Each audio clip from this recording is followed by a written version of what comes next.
Alright, how's it going, guys? So, we finally got our first silicon buell done.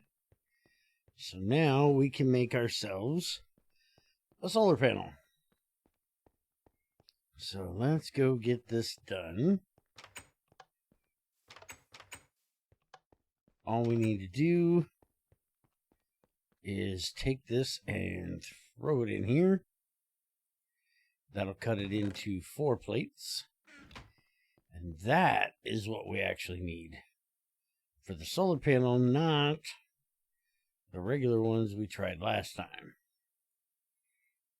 And then I think it takes T2 circuits. Oh, do I have the wires backwards? There we go. Let's see, I think it... Yeah, T1s work. Alright, so there's our solar panel. And we need an igniter.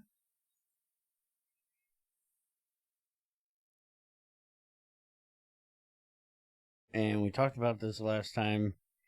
We're using the LV, so we're going to need lead cables. All of them use steel bolts. And then a tin alloy machine casing. So, if the game will stop freezing on me. Hold on, let me do the F3A thing. I usually do that before I get started, and sometimes I forget. Alright, so I'm going to be making a few of these, so I'm just going to grab, say, 16 lead and turn those into wires. That'll give me 32. And we're going to do a few of them because we want one for each of our coke ovens. And then we have a few machines we need to put them on as well. That's finally done. We'll get to that in a bit. Oops. Grabbed one on accident. Alright, wire. There we go. That in there. And just use some loose matches here. And tin alloy casing. We got plenty of that made up here. We can just throw the plates in the mill here, or the ingots in the mill here, and make our plates. We also need a steel rod, which will cut into bolts. I already made what screws I had, or what bolts I had into screws, so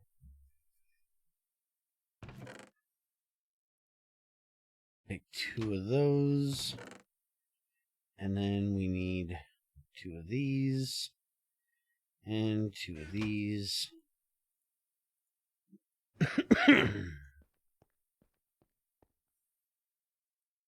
Alright, so we need this and this. 6 of these.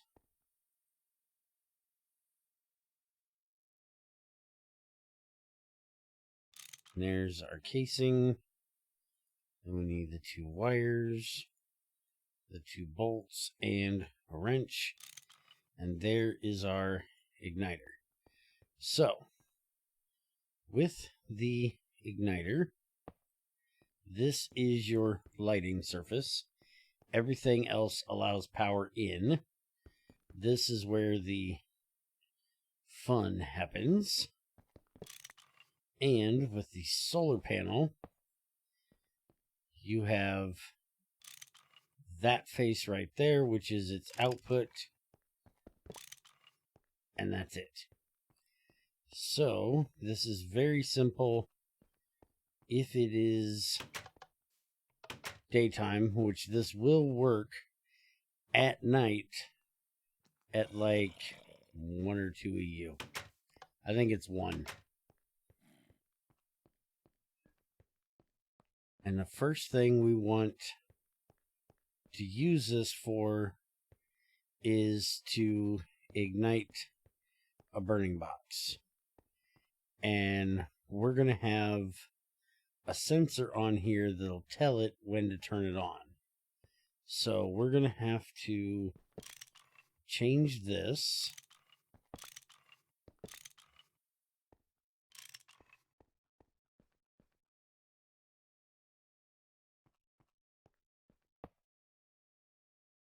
We'll have this come across like this. And then we also need to... This pipe is empty. We're going to have it out of the way. Actually, no. What we're going to do is we're going to put this here. And we're going to turn it that direction. And then we're going to put the solar panel on top of it. And you can see it's going down. Right now, it's obscured by that pipe. So, since we have it like this, if we pop this out, we can put this here. And now that'll give us a straight view up through the glass. So now, once we get power into this, which you'll know when it's got power because it has that, it should send power into this and ignite it. There you go. Just heard it ignite. So what we're going to need to do here is we want to stop this so it's not doing that all the time. We also need to turn that off. I did this so you could see it actually will ignite any block in front of it. Alright, let's just take that out for the moment. And now what we want to do is we want to put a possible sensor on here and a redstone switch on there. So let's go get that done. This is going to be very similar to how we did the electrolyzer. So it's going to be like this. We need a tier 2 circuit for this. And then we need 2 comparators.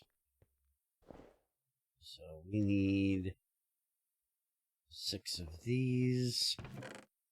We can use these plates. And we need 2 quartz. Gems. Can't use dust. So like that. By the way, these stone plates, it's a great use for stone dust. To make your comparators and stuff like that. Comparators and repeaters. Okay, so there's our possible sensor. And then we want to do a redstone switch. You guys have seen all of these. These are auto switches. Actually,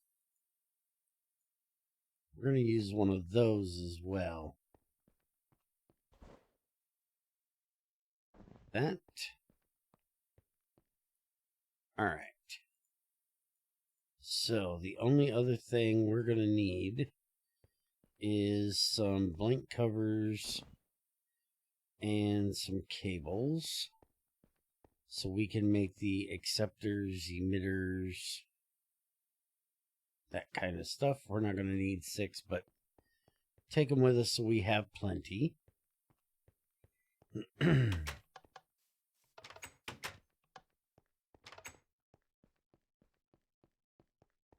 Alright, so we're going to take this out for a minute. And we're going to put the possible sensor here. We're going to put the automatic there. That will turn this off. We'll put the igniter back right there. Make sure it's facing that direction. We'll put the redstone switch on top of that. And then all we need to do is have a acceptor and emitter. And we're going to need these on the solar panel. We're going to need the emit on the bottom. And we're going to need the accept on this side. So then we're going to put this here. Make sure power is going down. So now as soon as this gets something, it should send it. So we're going to go ahead and turn this on. We'll light this manually. We can use this exact same setup to ignite this as well. Except if I remember correctly, the possible doesn't work with this because of the igniting thing. We have to do it a little bit different for that. And we should have more rutile. There's our rutile. Let's grab that. Throw it in there. Alright, so now that, if we ignite this again, oh, it doesn't have the chlorine. Because it has to go through all the things. Okay, you seen that? It got the stuff, it turned it on, and it's going to keep doing it, but we're not wasting power because it's literally a solar panel. And then that's going to send it over there. It's going to electrolyze it, and this is going to get another one done. It'll send it into here, ignite it. So far, so good. And then our chlorine will end up back over here as soon as this gets done, and we can turn this back on. And we're going to go ahead and go grab a automatic machine switch for it, so it won't turn it on unless it has a recipe. That way we're not sitting here wasting our fuel. And then the only thing we have to worry about is being able to ignite it. And what we can kind of do is make another igniter that is facing here. And we can actually use this solar panel to do it. So let me go, and what we're going to do is make a battery box. That way we can store that solar energy. And we can make a ULV battery box. And you have regular and large. We just need the little one. It's going to be T1 circuits, those lead wires, lead cables, and another machine casing. So let's get this made here.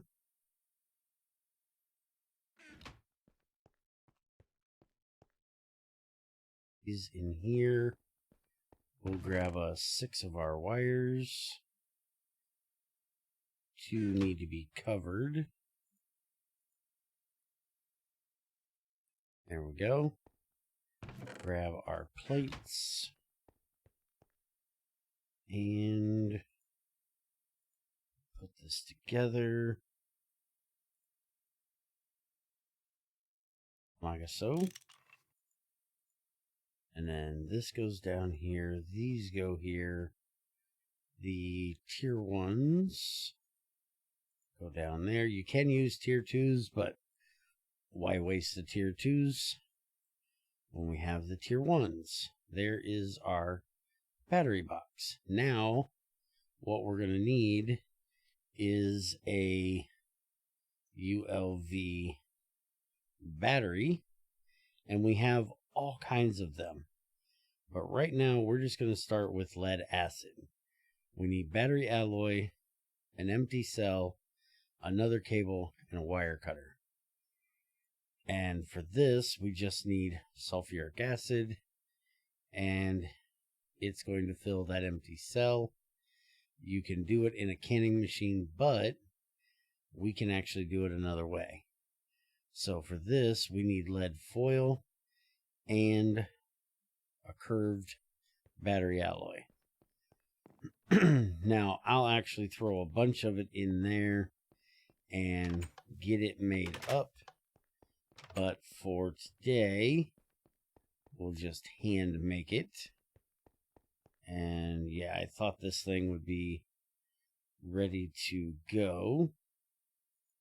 So let's go ahead and ignite it real quick so we're not wasting our fuel.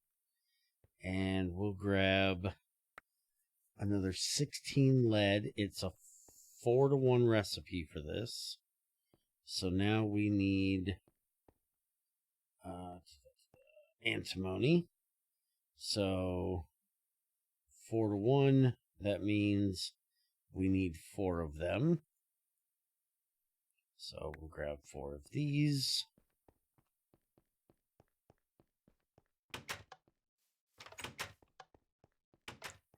And we'll get our battery alloy made up here, which we can just throw all of that in, and it should alloy up for us just fine. And this should melt pretty quick.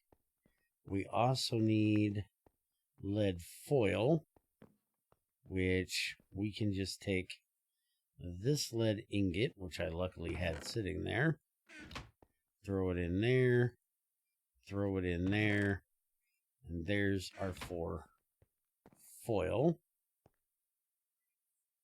Now we just wait on this to get alloyed up here,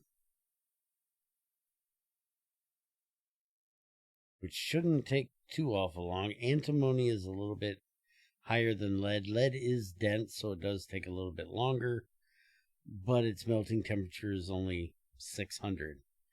All right, there's our antimony. And I can't remember what antimony actually... let's see. Battery alloy, crucible, combination.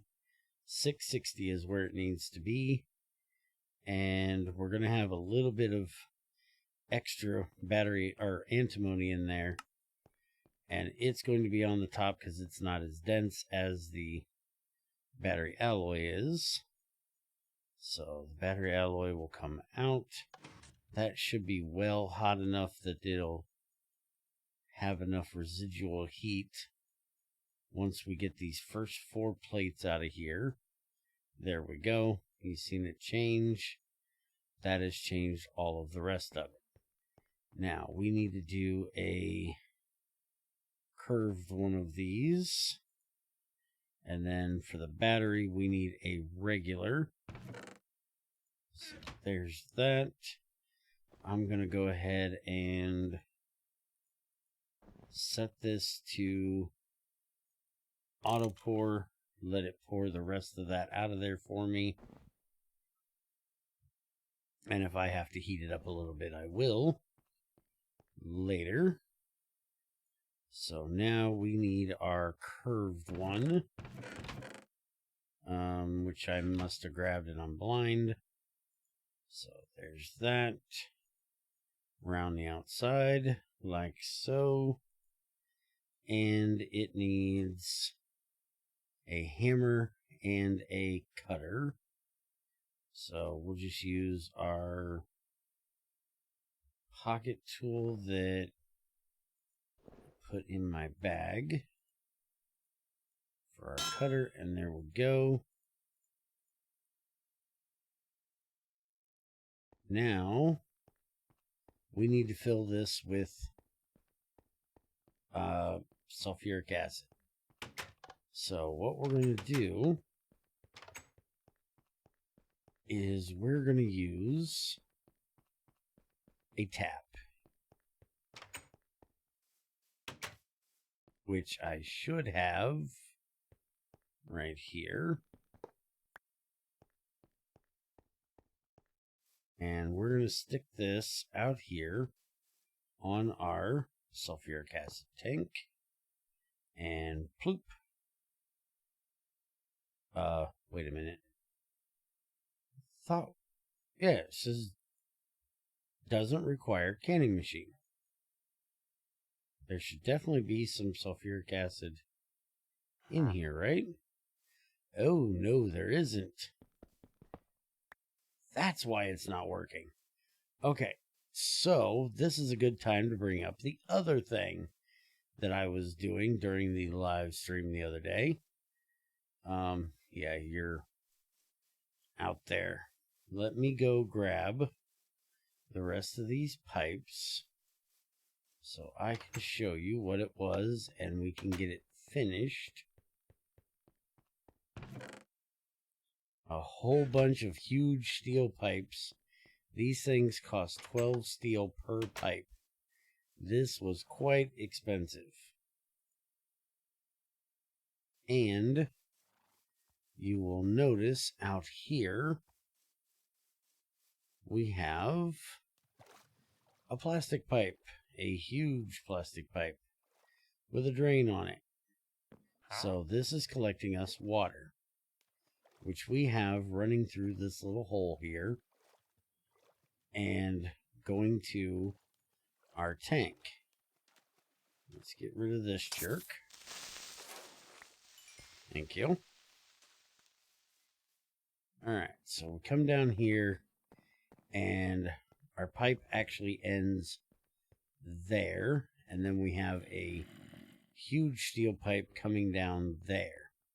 So I need to get more plastic, which I'm working on, and fill this in over to there. And if you remember, a smaller pipe will never completely fill a larger pipe. This is only 1200. That is 2400. So it's only half of its size. So this will only fill half of it. The tank will fill the rest of it. And because the tank is directly connected to that huge pipe, it will completely fill it. So if we get down here in the basement, shut the door, you'll see that right here is that huge pipe. And we did have this pipe bringing us water from all the way over on the other side. Well, this pipe got disconnected over in the other side, and we were planning on doing this anyways. Well, it got disconnected, so it's not being used currently to fill up our sulfuric trioxide to sulfuric acid. And I want to put in a much better pipe. Hence, we're using this great big gargantuan pipe. And actually, I probably should be, let's see. I probably should be running this up here. Let's go see how that hole is there. Alright, so that comes up there. Yeah, we can run that just fine right there. So if we put that like that, and then up here, over the top, and connect it there. We're going to take out this wooden pipe But for right now, I want to make sure we have enough of these to get over here. Because I'm worried we might not have enough. We're going to have to come down one there to get under that. Yeah, we are just a hair bit short. Alright, so we're going to use these huge wooden ones to fill in that gap. And we'll take care of hooking this up with the others. That was only 3 of them. And there was one of these pipes that didn't get connected. Maybe it was up on top. Let's see. This one did not get connected properly. Alright, so we should have no... There's no water there. Okay, there's water there. There we go. That connection. So now we come up and it's running. But you'll see we're not keeping enough water in here. That's because we have the wooden ones in there. We'll be taking the wood ones out, putting in the steel ones, and then that'll make sure that this has plenty of water, which actually we are filling like that. So it's not bad, but we need 1, 2, 3. So I need to make 6 more to have a full pipe. And I may not use the huge ones all the way over there. That's just my main water supply line. Ouch. And there goes my wrench. Or my... Okay. We need to disconnect that for a moment. Alright, there we go. Now. There we go. Now it's filled. I need to get that to give me the thing. Okay. So, now we have a filled lead acid cell.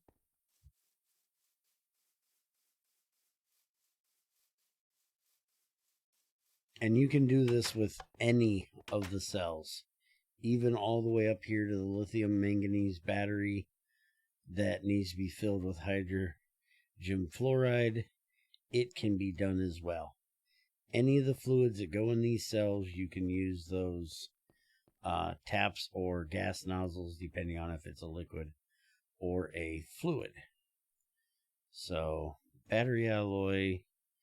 Then we need another lead cable. Like this. And that goes on top. And our cutter. And there is our little bitty battery, which you can store these in world if you, for some reason, need to take them out of your battery box. So what we're going to do is we're going to hook this up. We're going to have to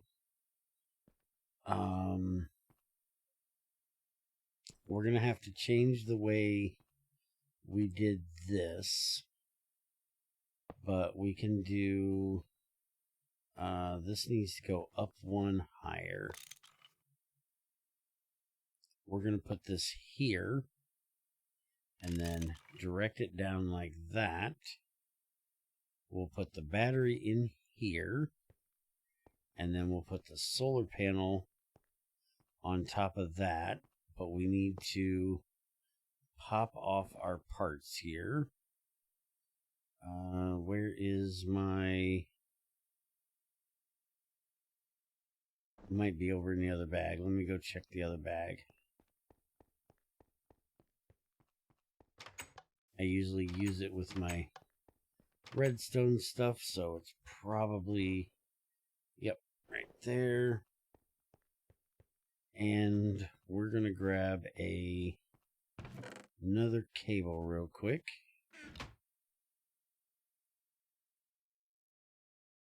Oh, I didn't grab the right thing there. All right, so that.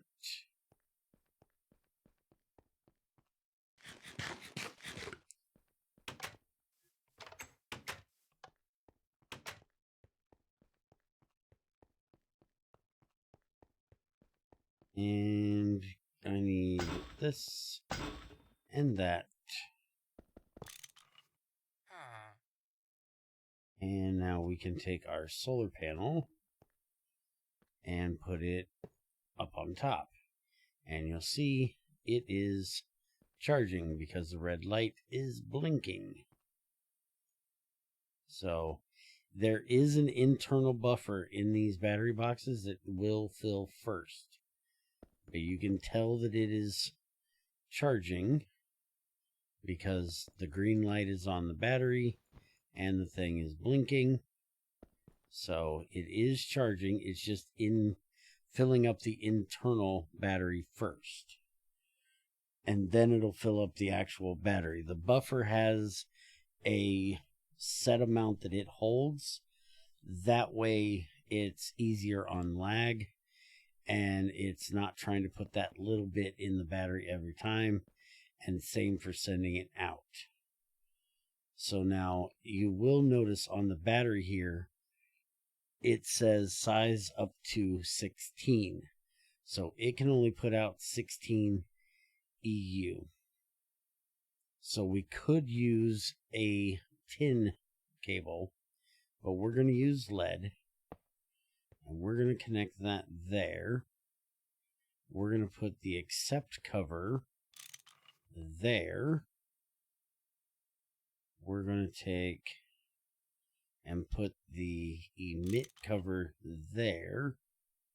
And then connect that. So now the cable is working as our redstone connection instead of our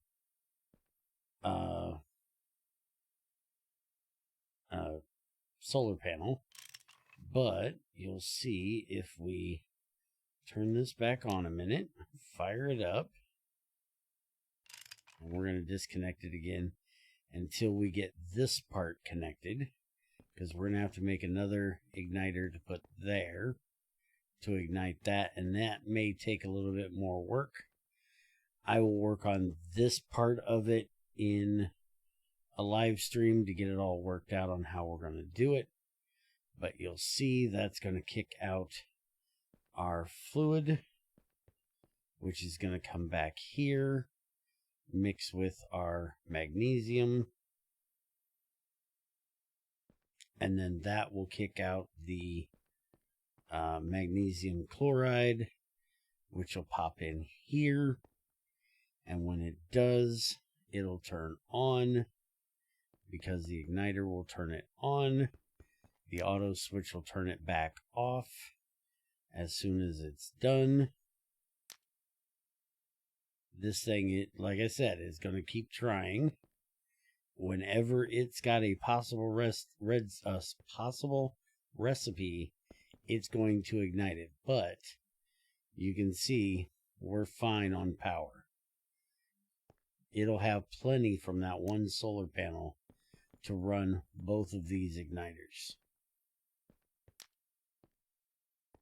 And we have 1652 of plastic, so I'm going to take and get the rest of this line made we need out here so we can get it finished.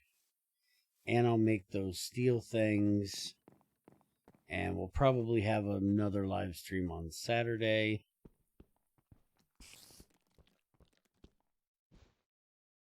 I think I'm going to make 11 of these. I think that's how many I need. So that's 11 times 12, which is just shy of 144. Be 132, I think.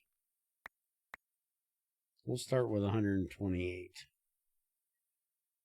So that's all working as it should. As soon as this gets the next batch of chlorine, it'll be able to run again. I still think I might put a little more chlorine in the system. That way it can loop a little bit more. And we could probably go for another bath as well. But the electrolyzer is basically the bottleneck for the system. And once we have the igniter, it really doesn't matter. This will be passively running whenever it gets the rutile it needs, which will automate that in at some point.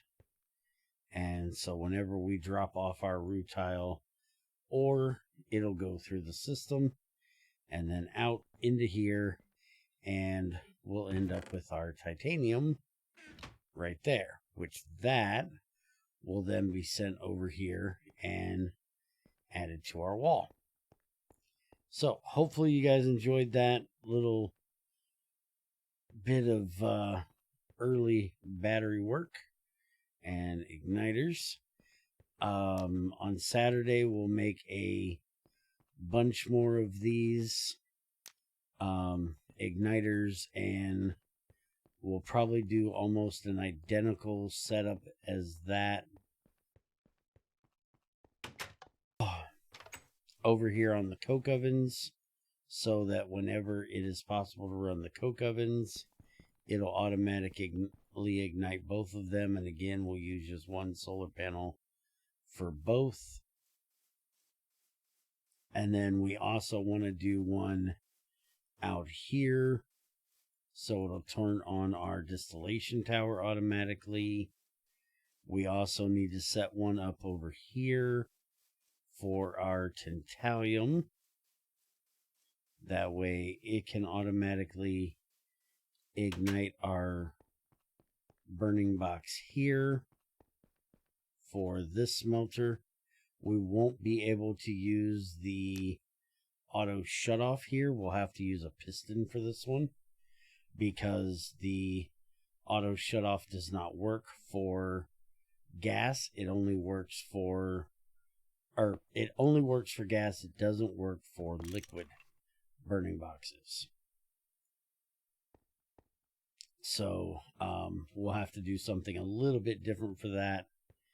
And then we also need one here for this one. And again, this is liquid, so we'll have to do something different for that for our tungsten.